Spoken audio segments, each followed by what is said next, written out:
Es importante establecer dentro del contrato de arrendamiento de manera clara los derechos y obligaciones tanto del arrendador como del arrendatario.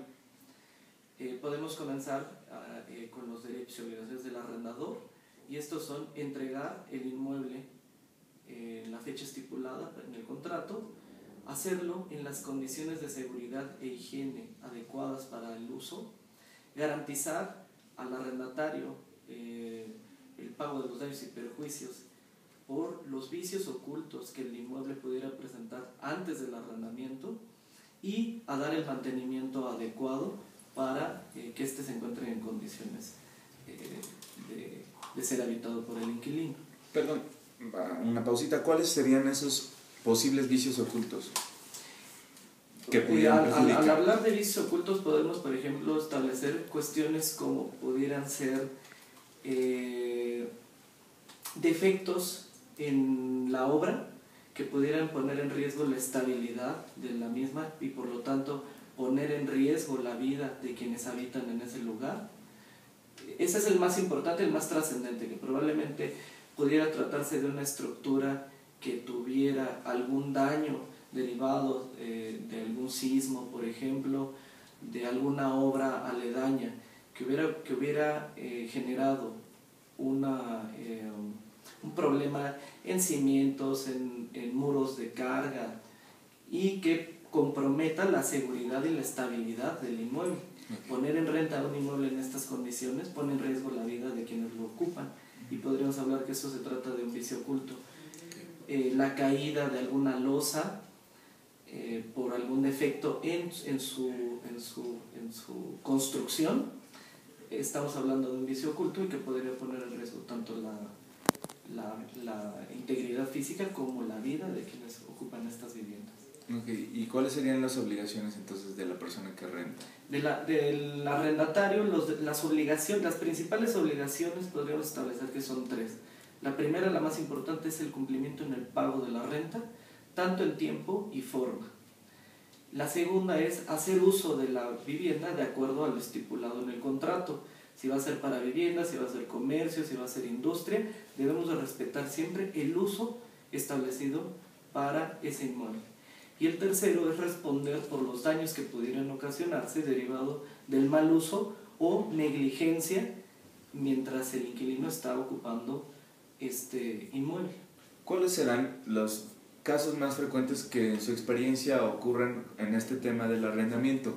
¿A favor o en contra del propietario? ¿Cuáles son los, más bien, en contra del propietario o del arrendatario?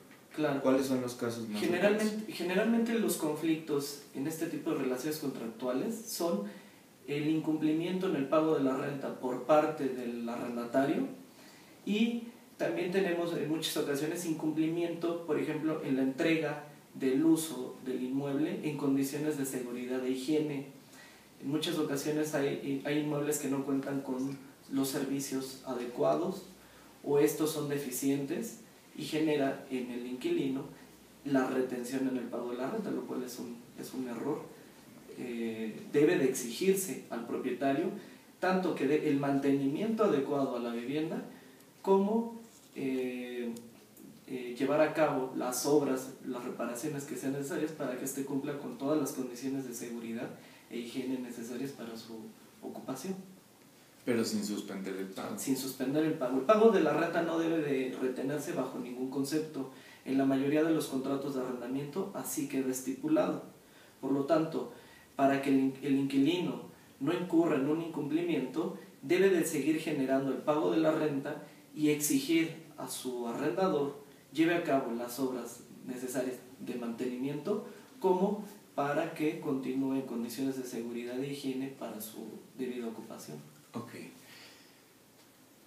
La suspensión del pago no puede también hacerse, más bien no puede suspenderse el pago cuando la renta se ha incrementado, digamos, a mitad de año o, digamos, injustificadamente. ¿Cuáles son los motivos por los que sí se puede justificar el incremento de la renta? Bien, las partes establecen dentro del contrato las condiciones para el incremento de la renta. La ley establece, el Código Civil establece que la renta podrá incrementarse únicamente de manera anual. Y nos establece una condición, hay una excepción. El código establece que la renta de inmuebles para casa habitación que no excedan de 150 veces el salario mínimo, es decir, estamos hablando de 9.800 pesos aproximadamente, no pueden incrementarse en más del 10% de manera anual.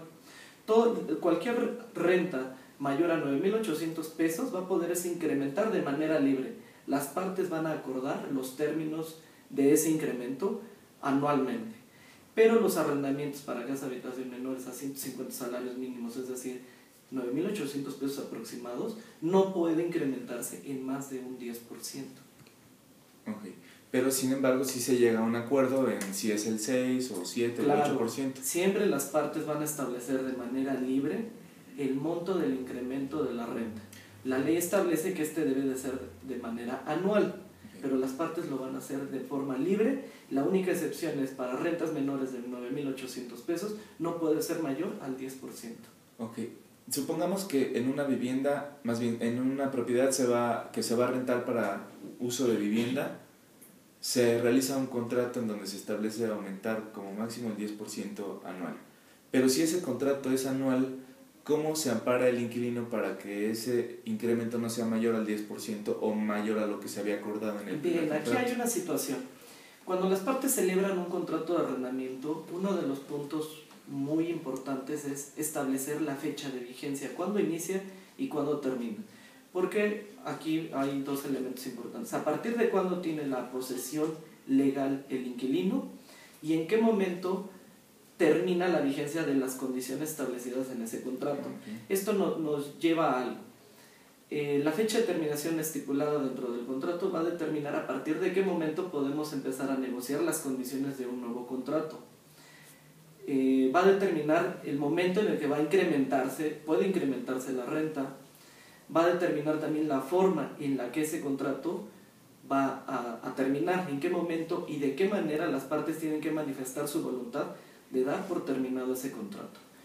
Hay una figura que se conoce dentro del arrendamiento que es la tácita reconducción, es decir, cuando el contrato celebrado entre las partes ha llegado a su vencimiento y ambas continúan llevando a cabo cumpliendo con las condiciones en él establecidas, se entiende que en este contrato ha operado la tácita reconducción, es decir, se ha renovado en sus términos, aunque por su vigencia ahora es indeterminado.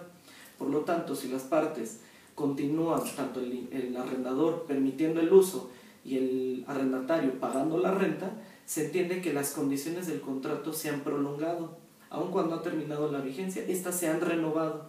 Ahora se ha convertido en un contrato indeterminado en su temporalidad, pero las condiciones, los derechos y obligaciones en él contenidas tienen que seguir teniendo efectividad. Y opera la tácita reconducción y las partes continúan en el cumplimiento de sus obligaciones. Entonces, esa es una manera en la que no necesariamente las partes tienen que celebrar un contrato al vencimiento del que han firmado, sino que puede continuar en las mismas condiciones por un tiempo indeterminado. Puede ser medio año, otro año o prolongarse aún más tiempo. Okay. ¿Cuál sería el principal error por parte de ambas partes? ¿Cuál será el principal error en la elaboración del documento cuando pueden prevenirse a lo mejor problemas en relación a la propiedad o al pago? Claro. Es importante que en el momento en el que una persona piensa poner en renta una propiedad y otra tomar en arrendamiento un inmueble, se revise muy bien el contrato, se revisen las condiciones, de preferencia que sea revisado por un abogado, sean resueltas todas las dudas en cuanto al alcance que puede tener este clausulado para evitar futuros conflictos. Tanto el arrendador debe de plantear un contrato bien redactado en el que garantice todos sus derechos, como el inquilino también quedar garantizado en cuanto a todos los derechos de posesión y del uso de ese inmueble. Mi recomendación es que sea revisado, primero que sea redactado, en su caso revisado y adecuado por un abogado. para evitar conflictos y que ambos, tanto el arrendador como el arrendatario, queden protegidos y conozcan perfectamente tanto sus derechos como sus obligaciones antes de la firma de ese contrato. No es recomendable comprar formatos de papelería, no es recomendable bajar formatos de internet o comprar un disco de formatos de contrato, sino que un abogado haga las adecuaciones específicas para las necesidades del inmueble, del arrendador y del arrendatario para evitar conflictos que podríamos decir, en mi experiencia, llegan a afectar muchísimo al arrendador en contra de lo que pudiera pensarse, ¿no? Que pues el arrendador siempre está protegido y tiene una ventaja, un beneficio sobre el arrendatario, y esto no necesariamente llega a ocurrir así. Una mala redacción puede dejar muy desprotegido tanto al arrendador como al arrendatario, entonces siempre es importante que sea revisado, de principio elaborado, revisado, adecuado por un abogado, y explicar a ambas partes los alcances de los derechos y obligaciones que en ese documento están establecidas. Okay. ¿Nos pueden comentar algo sobre los criterios que se usan para incrementar la renta? O sea, nos comentaba que se establece en el Código Civil, que es una vez al año. El Código Civil establece en qué momento puede incrementarse la renta. Nos señala que esta puede ser de manera anual. Sin embargo, las partes al final, en el vencimiento del contrato, lo van a negociar y lo van a determinar. Generalmente va a ser de acuerdo a las condiciones que existan en el mercado inmobiliario, de acuerdo a la oferta y la demanda, a la situación económica que en ese momento impere, las que en lo general van a determinar el momento y el monto del incremento de la renta. Sin embargo, la ley, en términos generales, establece que esto se va a negociar de forma anual, con la restricción que comentamos hace un momento de no ser mayor el incremento al 10% en arrendamientos que no superen los 150 salarios mínimos. Okay. Además de esas cláusulas, ¿qué otra información debe contener? ¿Algo sobre las características del inmueble en las que se entrega, etcétera? El contrato debe de establecer como mínimo los siguientes elementos. El primero es la ubicación y descripción del inmueble, el monto, forma de pago de la renta, debe de establecer también la vigencia, debe de establecerse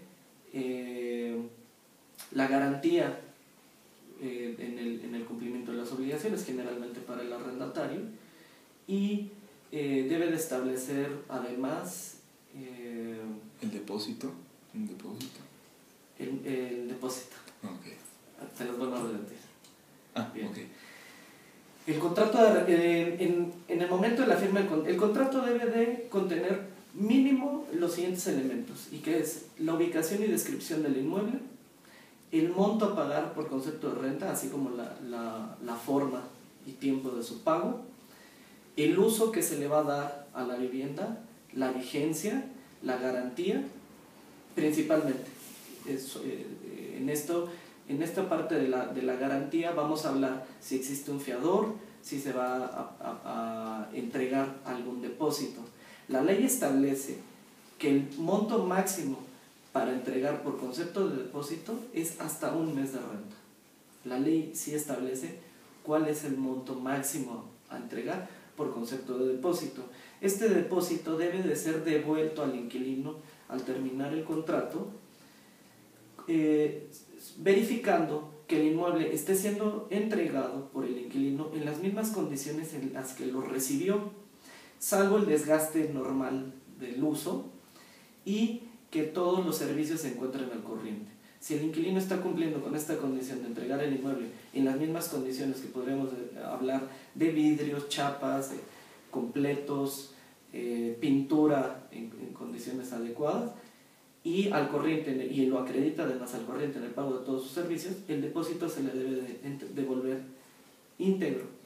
Si no es así, el arrendador podrá emplearlo para pagar los servicios que hayan quedado pendientes y poner en condiciones nuevamente adecuadas el inmueble, en las mismas condiciones en las que le fue entregado al inquilino. Ok, muchas gracias.